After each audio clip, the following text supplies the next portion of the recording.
अस्सलामुअलैकुम बच्चों, कैसे हैं आप सब। उम्मीद करती हूँ खैरियत से होंगे। मैं हूँ आपकी उर्दू की टीचर और आज हम पढ़ेंगे उर्दू नज़म में।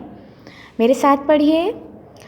सुबह सवेरे उठता हूँ, मैं बीमार नहीं होता हूँ, रात को जल्दी सोता हूँ, दिन भर भागा फिरता हूँ, याद सबक कर लेता हूँ, पढ़ने में दिल लगाता हूँ।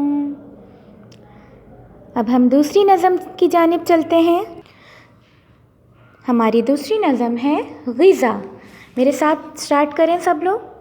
नन्हे मियाँ जब स्कूल को जाएं, मक्खन मलाई और अंडे खाएं, दूध का कप पीना है ज़रूरी, लंच में बिस्किट लेकर जाएं, चिप्स सैंडविच और बर्गर शौक़ से खाएं मज़े लेकर।